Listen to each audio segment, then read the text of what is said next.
Saudaraku sekalian, sore hari ini kita akan sama-sama menggumuli satu tema. Aku ingin bertumbuh, aku mau bertumbuh. Dan saya berikan satu subtema untuk tema kita pada sore hari ini, memulai perjalanan kehidupan dari sekedar seorang penggemar menjadi seorang murid Kristus. Sebelumnya saya ingin memperkenalkan diri lebih dahulu. Nama saya Krisna Yogi Pramono. Di pelayanan saya biasa dipanggil Kak Yogi atau Om Yogi. Saya melayani di Perkantas Malang sebagai staf penuh waktu. Tapi sekarang sedang cuti untuk kuliah lagi di CRCS UGM ya. Mengambil program studi agama dan lintas budaya. Sembari saya di Jogja, juga membantu pelayanan di Perkantas Jogja sebagai associate staff mahasiswa. Dan saya sudah menikah, istri saya namanya Cista, anak saya 1, umur 2 tahun, namanya Shemail. Salam dari mereka berdua untuk saudaraku sekalian. Nah, sore hari ini kita akan sama-sama membaca firman Tuhan dari Lukas pasal 14, ayat 25 sampai dengan ayatnya yang ke-33. Lukas pasal 14 ayat 25 sampai 33. Kalau sudah siap membaca boleh kasih tanda jempol atau chat amin di kolom chat. Oke, kasih tanda jempol atau say amin di chat. Lukas pasal 14 ayat 25 sampai dengan 33. Saya akan membacakan untuk saudara-saudara sekalian. Demikian firman Tuhan. Pada suatu kali banyak orang berduyun-duyun mengikuti Yesus dalam perjalanannya. Sambil berpaling ia berkata kepada mereka, "Jikalau seorang datang kepadaku dan ia tidak membenci bapaknya, ibunya, istrinya, anak-anaknya, saudara-saudaranya laki-laki atau perempuan, bahkan nyawanya sendiri, ia tidak dapat menjadi muridku. Barang siapa tidak memikul salibnya dan mengikut aku, ia tidak dapat menjadi muridku." Saya loncat ke ayat 33. Demikian pula lah tiap-tiap orang di antara kamu yang tidak melepaskan dirinya dari segala miliknya, tidak dapat menjadi muridku. Sedemikian jauh pembacaan firman Tuhan pada kesempatan sore hari ini. Dan saudaraku, saya tadi sudah mengenalkan diri saya, sedikit informasi tentang diri saya. Namun, saya ingin juga membagikan satu informasi lain tentang diri saya. Dulu saya adalah seorang ahoker. Tahu ya, artinya orang yang menggemari atau jadi fansnya seorang Basuki Cahayapurnama atau yang banyak orang kenal sebagai Pak Ahok. Saya mengagumi beliau, saya menggemari beliau, saya adalah seorang fans. Ketika beliau muncul pertama kali sebagai wakil gubernur Jakarta, kemudian menjadi gubernur DKI Jakarta menggantikan Pak Jokowi, saya mengikuti seluruh sepak terjangnya seorang Ahok. Rapat-rapatnya berjam-jam saya ikuti di YouTube. Berita-beritanya saya ikuti. Bahkan termasuk kehidupan keluarganya pun saya berusaha ingin tahu dan mengulik lebih jauh. Nah, tapi kemudian kita tahu ya, ke Pak Ahok di penjara ketika kontestasi pemilihan gubernur, dan kemudian berita mengejutkan kita dengar. Beliau bercerai dengan istrinya. Waktu itu saya merasa saya masih bisa berempati dengan Pak Ahok dan merasa ya mungkin keputusannya bisa dimaklumi untuk bercerai dengan istrinya. Apalagi saat itu beliau sedang ada di dalam penjara untuk mempertahankan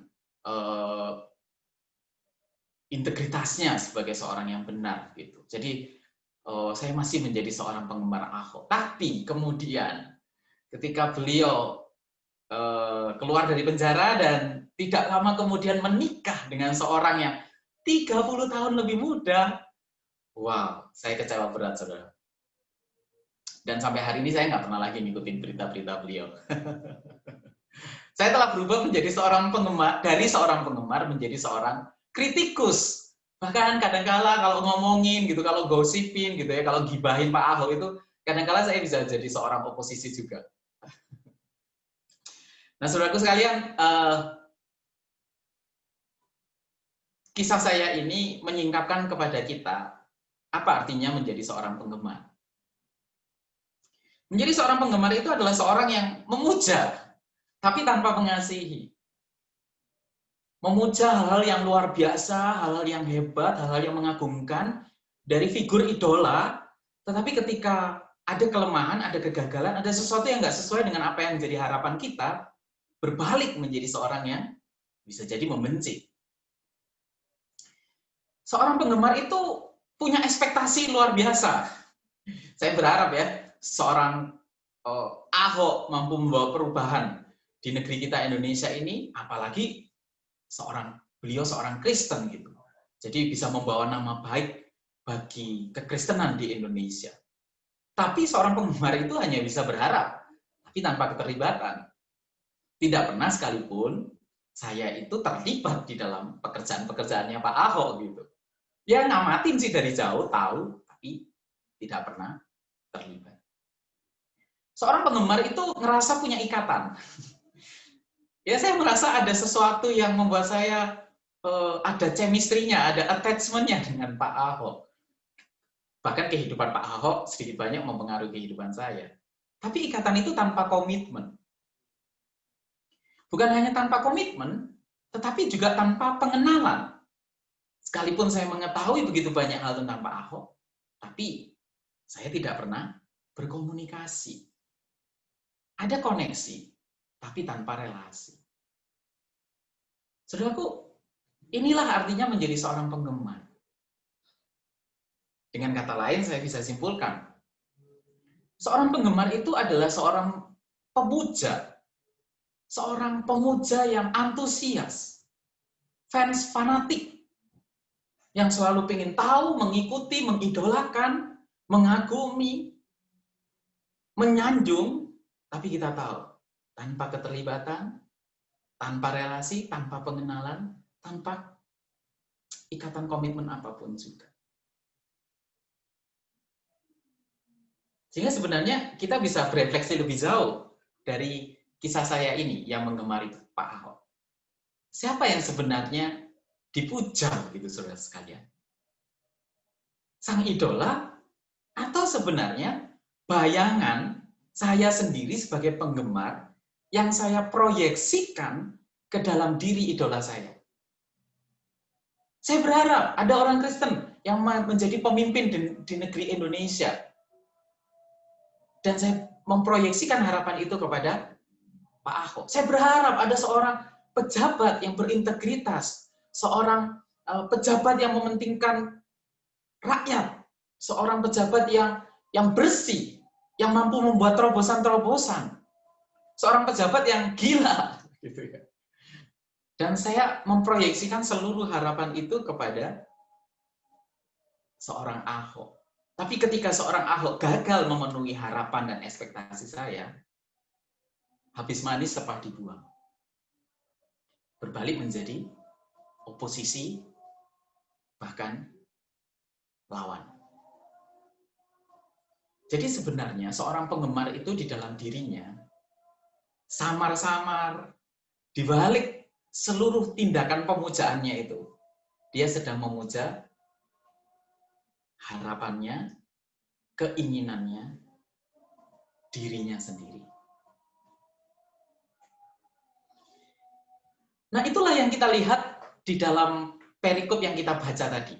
Lukas pasal 14 ayat 25 menyatakan kepada kita bahwa banyak orang berduyun-duyun mengikuti Yesus. Kata berduyun-duyun ini menarik sekali, saudaraku. Kalau kita bisa bayangkan berapa banyak orang yang berduyun-duyun mengikuti Yesus. Dalam terjemahan yang lain, bergelombang-gelombang. Ada begitu banyak orang yang mengikuti Yesus. Kalau kita bisa bayangkan sedikit, di dalam kisah Yesus memberi makan 5.000 orang, itu cuma 5.000 laki-laki. Sementara anak-anak dan perempuan tidak dihitung. Padahal kita tahu ya, 5 roti dan 2 ikan itu kan dibawa oleh seorang anak kecil. Seorang anak remaja. Jadi kita bisa bayangkan ribuan orang itu berduyun-duyun mengikuti Yesus. Kemana saja Yesus pergi. Berduyun-duyun untuk mendengarkan Yesus. Berduyun-duyun untuk mengagumi Yesus. Dan seolah-olah mereka membutuhkan Yesus. Namun kalau kita menyelidiki di dalam banyak bagian kitab Matius, Markus, Lukas, Yohanes, kita mengetahui bahwa mereka datang mengikuti Yesus itu dengan berbagai macam motivasi dan alasan. Saudara. Ada yang mengikuti Yesus karena senang dengan pengajaran Yesus. Mereka melihat Yesus ini mengajar tidak seperti guru-guru agama mereka, ahli-ahli Taurat. Yesus mengajar dengan kuasa, dengan karismatik. Yesus mengajar mudah dimengerti karena menggunakan kisah-kisah yang lekat dan dekat dengan kehidupan sehari-hari mereka. Sebagai masyarakat biasa. Ada yang jelas mengikuti Yesus karena memerlukan kesembuhan dan kelepasan. Mereka mendengar Yesus mampu menyembuhkan segala macam penyakit, bahkan penyakit yang mustahil untuk disembuhkan waktu itu. Yesus mampu melepaskan dari kuasa jahat. Dan banyak orang membutuhkan kesembuhan dan kelepasan. Orang banyak itu berduyun-duyun mengikuti Yesus karena telah melihat atau bahkan mengalami sendiri kuasa Yesus. Mereka menjadi bagian dari orang-orang yang menerima roti dan ikan secara gratis. Dan makan sampai kenyang, sisa lagi. Nah, saya jamin ya, kalau mahasiswa perantauan, dengar ada orang yang bisa ngasih makan gratis, bisa nambah-nambah sampai kenyang, oh pasti semangat ngikutin. Itu Yesus. Dan kuasa Yesus yang lain, meredakan badai, mengusir setan, menyembuhkan orang sakit dan sebagainya, membangkitkan orang mati. Wah, luar biasa sekali. Dan mereka tentunya ingin mengikuti figur yang penuh kuasa seperti ini. Untuk apa, saudara? Yesus memenuhi ekspektasi mereka akan Mesias. Akan hadirnya seorang raja yang telah absen selama 500 tahun sejarah peradaban bangsa Yahudi. Karena selama 500 tahun itu bangsa Yahudi telah dijajah oleh berbagai macam bangsa-bangsa yang lain. Oleh bangsa Babel, oleh digantikan bangsa Persia, digantikan bangsa Yunani. Dan saat ini ketika Yesus hadir, mereka sedang dijajah oleh bangsa Romawi.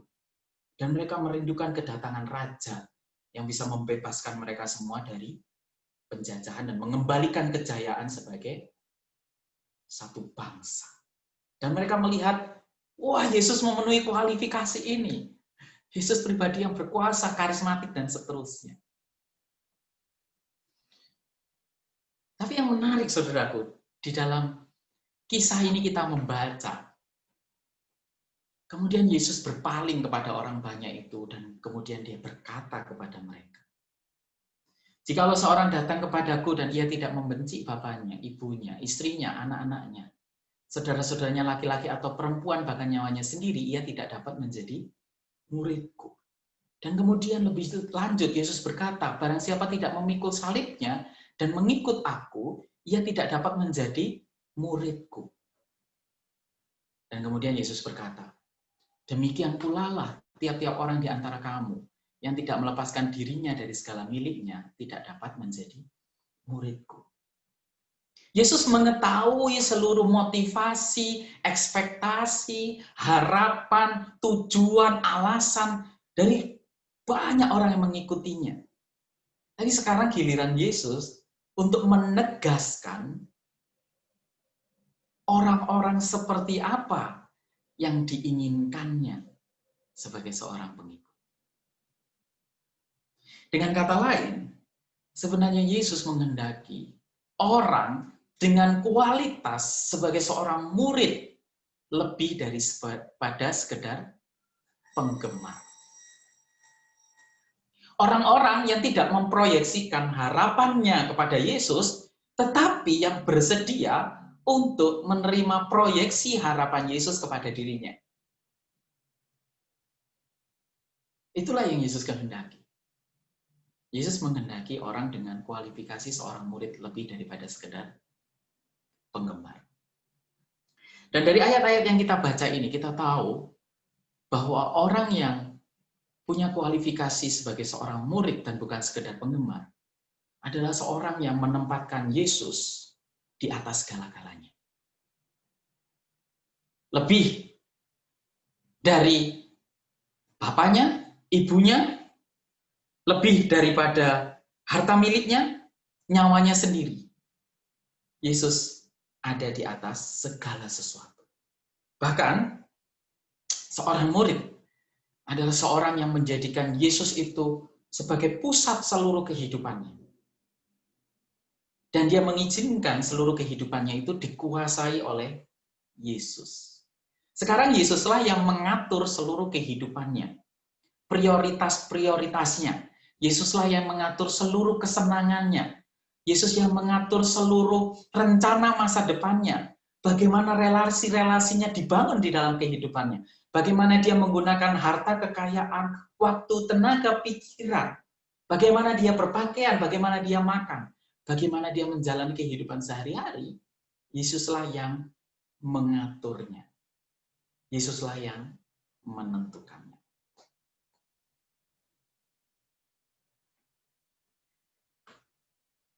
Kalau kita menyelidiki karakteristik ini lebih jauh di dalam Alkitab, saudara sekalian. Seorang yang menempatkan Yesus Kristus sebagai pusat kehidupannya adalah seorang yang mengakui bahwa Yesus itu bukan hanya juru selamatnya, tetapi adalah Tuhan atas seluruh kehidupannya. Seorang yang menundukkan diri kepada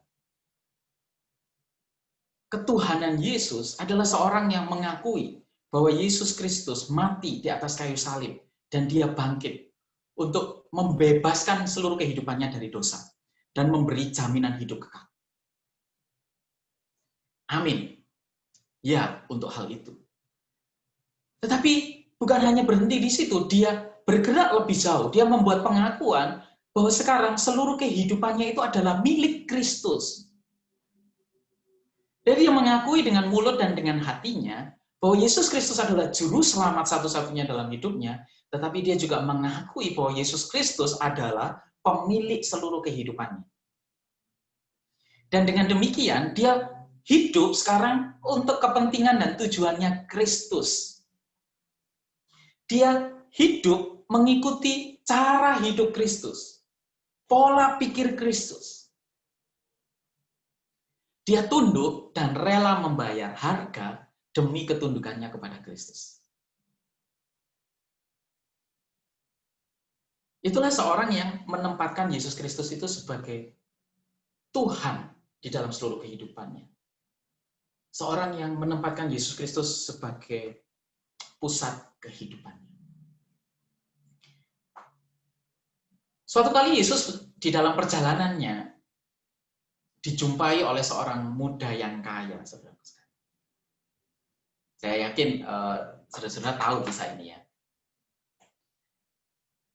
Sang muda yang kaya ini, di dalam bagian yang lain, dia juga orang yang punya posisi di dalam masyarakat, seorang tokoh masyarakat.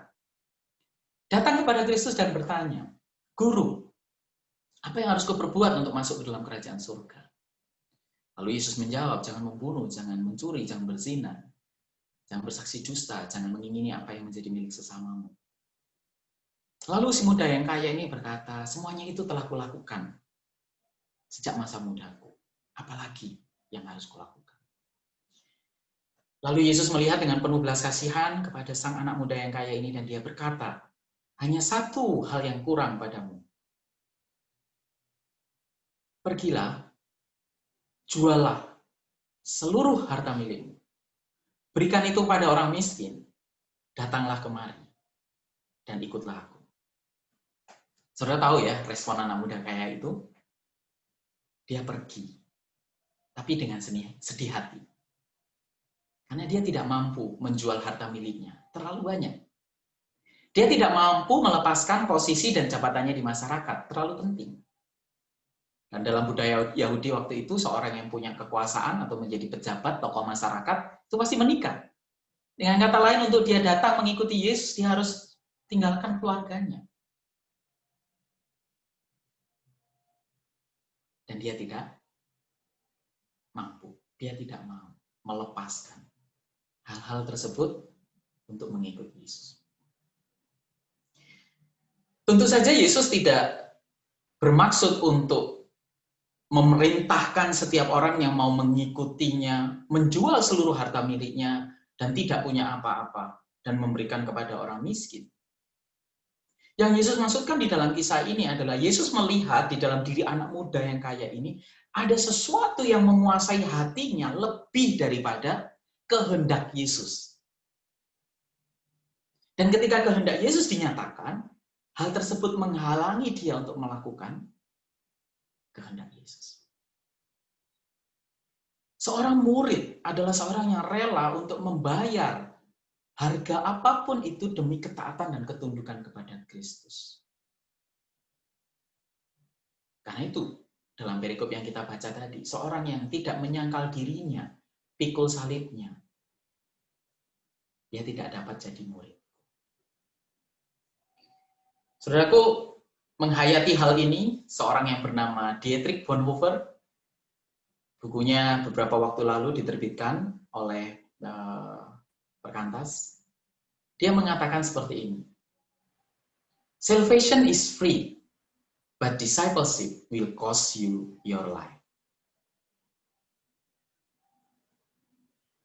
Kita sudah menerima anugerah keselamatan secara cuma-cuma. Tetapi itu baru langkah pertama.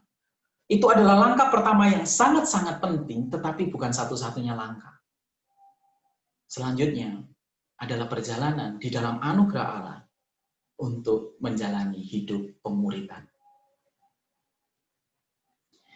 Nah, saudaraku, jikalau kita melihat lebih jauh di dalam bagian ini, apa artinya menjadi seorang murid Kristus? Adalah seorang yang mendasarkan seluruh kehidupannya itu di dalam relasi dengan Kristus. Dia terus-menerus tinggal di dalam Kristus. Seorang murid Kristus, sumber kekuatan ketaatannya itu bukanlah kekuatan dirinya sendiri. Sumber kesanggupannya untuk menundukkan diri kepada Kristus, sumber kesanggupannya untuk membayar harga demi Kristus, itu bukanlah kekuatannya sendiri. Tidak bergantung pada komitmennya, oh ya aku mau taat kepada Kristus. Tetapi itu berasal dari satu relasi yang terus-menerus dengan Kristus. Di dalam relasi yang terus-menerus dengan Kristus, di dalam Kristus itulah kita menerima anugerah demi anugerah setiap hari untuk hidup di dalam ketaatan sepenuhnya kepada kehendak Kristus. Di dalam Yohanes 15 ayat 1-8, Tuhan Yesus memberi gambaran tentang pokok anggur yang benar. Seorang murid adalah seorang yang terus-menerus tinggal di dalam Kristus melalui firman dan doa. Dia menikmati satu komunikasi, satu ikatan, satu keterhubungan, satu pengenalan yang makin hari makin mendalam. Dan di dalam tinggal di dalam Kristus melalui firman dan doa itu, dia makin mengerti kehendak Kristus. Tapi sekaligus dia menerima kesanggupan setiap hari untuk melakukan kehendak itu.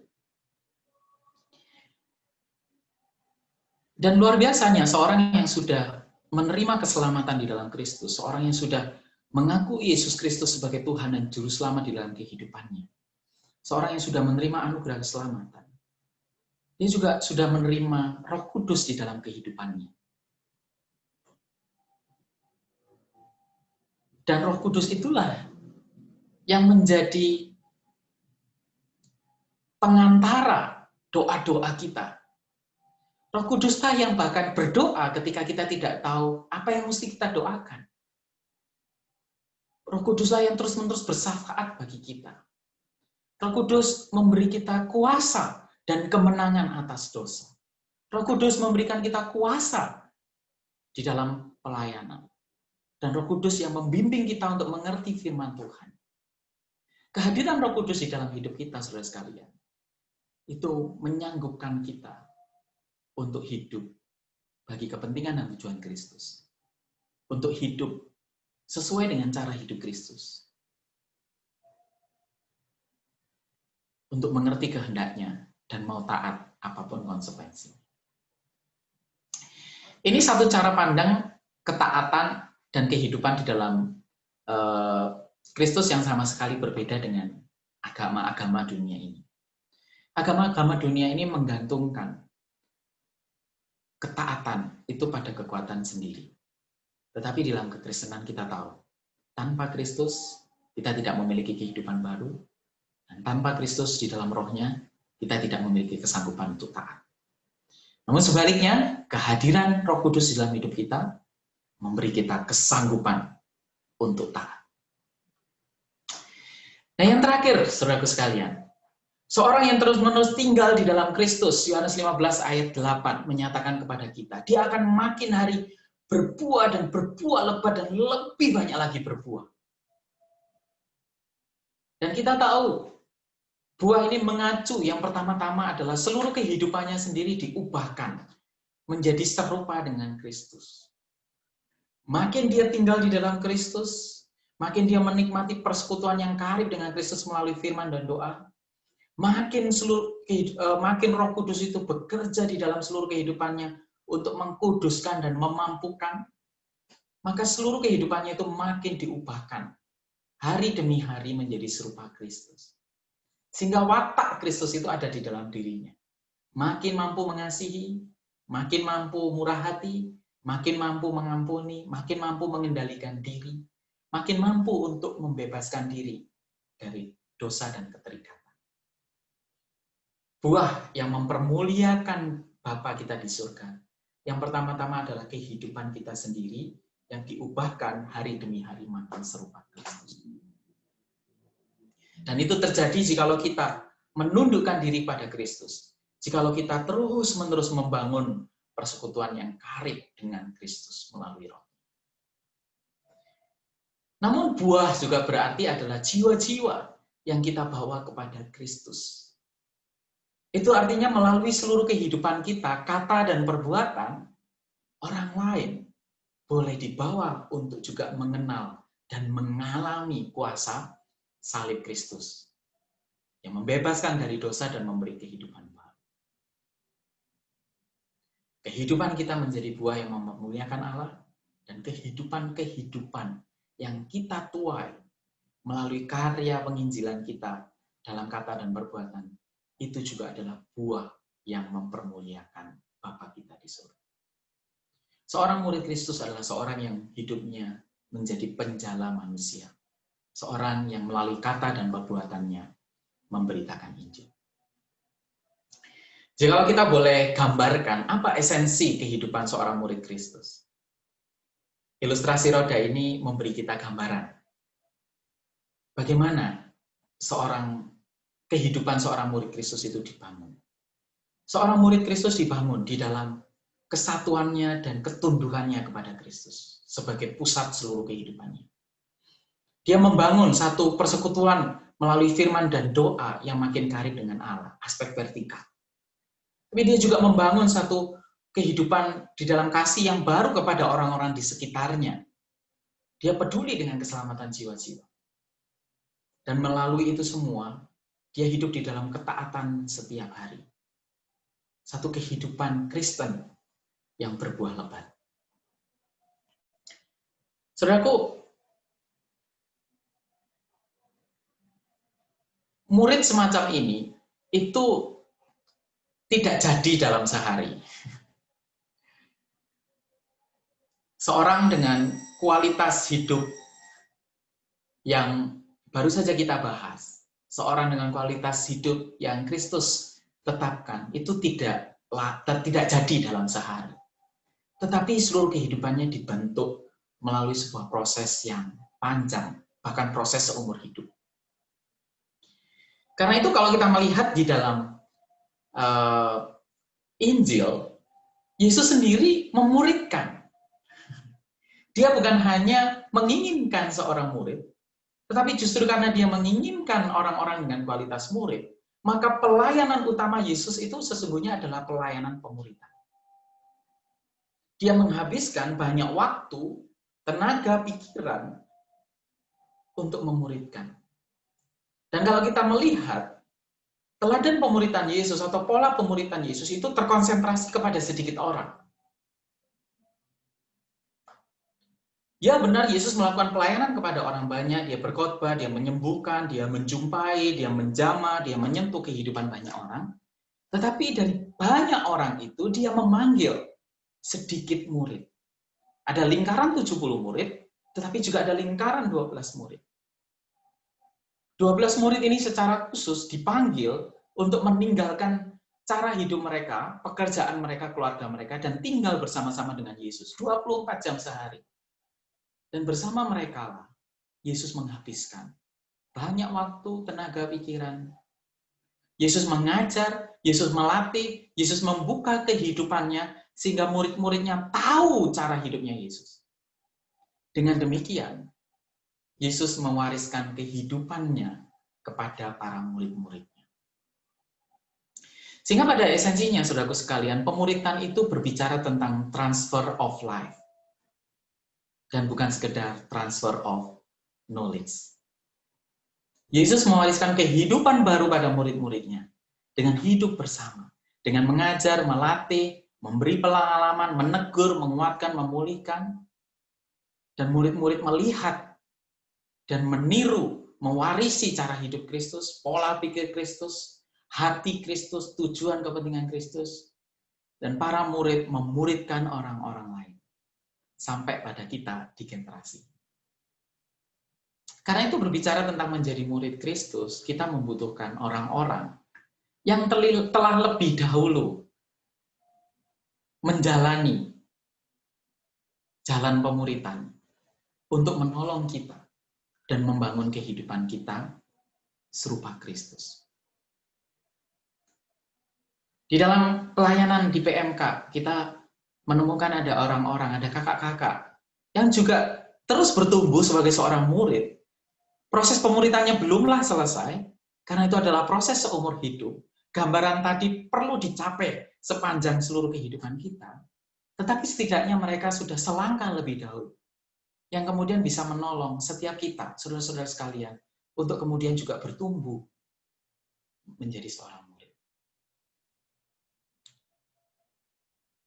Dan sore hari ini, kita akan merefleksikan seluruh kebenaran ini, saudaraku sekalian. Di dalam kelompok diskusi, kelompok sharing yang sebentar lagi kita akan masuki, mari kita sama-sama merefleksikan. Apakah alasanmu mengikuti Yesus selama ini? Apa yang menjadi alasan saudara sekalian menjadi seorang pengikut Kristus? Menjadi seorang Kristen? Apakah karena memang lahir di keluarga Kristen? Atau karena itu satu identitas sosial yang emang udah melekat? Ataukah hal ini nggak pernah kita pikirkan sama sekali? Kita take it for granted. Sekedar menerima. Ya, sama saja kok menjadi Kristen. Nggak berbeda dengan tidak menjadi Kristen. Silakan bagikan, apa selama ini yang menjadi alasanmu mengikuti Kristus? Dan melalui sharing firman Tuhan pada kesempatan sore hari ini, kira-kira hubungan seperti apa yang akan kamu jalani ke depan bersama Yesus? Sekedar menjadi penggemarnya, sekedar menjadi orang Kristen biasa, atau saudara mau mengambil keputusan untuk menjadi seorang murid? Itu artinya kalau saudara bersedia mengambil keputusan menjadi seorang murid, maka pertanyaannya, bersediakah kamu dimuridkan? Berproses bersama, berjalan bersama melalui jalan pemuritan. Bersama dengan orang-orang baru yang bisa menolongmu dan bertumbuh bersama. Dan itu artinya juga maukah membayar harga demi bertumbuh menjadi murid Kristus. Apa kira-kira harganya? Mungkin itu berarti saudara perlu menata ulang jadwal, supaya ada waktu di mana saudara bisa dimuridkan. Menata ulang seluruh kehidupan sesuai dengan tingkat pertumbuhan kita masing-masing nanti. Namun saya sungguh berdoa, setiap kita pada sore hari ini bersama-sama meneguhkan keputusan komitmen kita untuk berhenti dari sekedar pemuja yang antusias dan bergerak menjadi seorang murid Kristus. Tuhan memberkati.